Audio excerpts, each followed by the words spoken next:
চিন্ময় কৃষ্ণ দাস তার বিরুদ্ধে কিছু অভিযোগ আসছিল। অভিযোগ তদন্ত করার জন্য আমরা তাকে 3 মাস সময় দিয়েছিলাম। 3 মাস তুমি ওই পুণ্ডরিক ধামে ওই মন্দিরে থাকতে পারবেন না, অন্য জায়গা অন্য আমাদের মন্দিরে অবস্থান করবেন, কারণ আমাদের এই তদন্তের সিস্টেমটাই এরকম।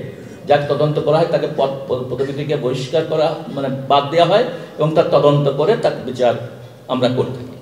কিন্তু সে আমরা এই কথা বলাতে সে ওখান থেকে যায়নি এবং তারপরে আমাদের বিরুদ্ধে আরও কেস করছে, যাই তো নেই আর কেস করছে এবং আমরা সেই তদন্ত এগোতে পারিনি, মানে ওখান থেকে যাইনি, তদন্ত এগোতে পারিনি এবং তখন তাকে আবারও আমরা একেবারে সরাসরি বহিষ্কারের নির্দেশ দেওয়া হয়েছে।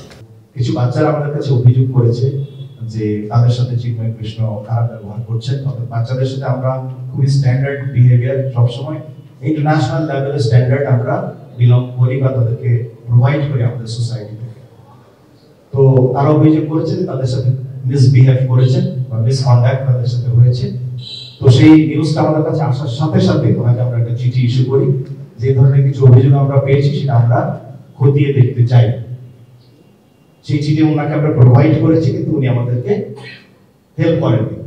আমাদের নিয়ম হচ্ছে যার বিরুদ্ধে কোনো অভিযোগ পাওয়ার সাথে সাথে তাকে সেই মন্দির থেকে আমরা সাময়িকভাবে 2 মাস 3 মাস যতদিন আমাদের ইনভেস্টিগেশন করতে লাগে তাকে অন্যত্র আমরা পাঠিয়ে দিই এবং তিনি কোনো রকমের অ্যাক্টিভিটিসের সাথে যুক্ত থাকতে পারবেন। তো সেটা দেওয়ার পরে তিনি আমাদেরকে কোঅপারেশন করেননি, না করার কারণে আমরা তাকে পার্মানেন্টলি বহিষ্কার করেছি এবং সাথে আরো কিছু বিষয় ছিল। আমাদের যে ইনস্ট্রাকশন ছিল যে আপনাকে সংগঠনের যে বিষয়গুলো আছে সেগুলি মেনটেন করতে হবে, আচরণগত কিছু দিক আছে সেগুলি তিনি করেন। তো যেহেতু আপনারা জানেন যে এটা খুবই স্ট্যান্ডার্ড একটা সংগঠন, আমাদের 4টা বেসিক প্রিন্সিপাল আছে, একটা যদি কেউ ভঙ্গ করে তবুও তিনি সংগঠনের সদস্য হিসেবে বিবেচিত হবেন না। তো যেহেতু তিনি সেই কোঅপারেশনটা করেনি, চেইন অফ কমান্ডকে ভঙ্গ করেছেন, তো সেজন্য ওনাকে আমরা পরবর্তীতে স্থায়ীভাবে বহিষ্কার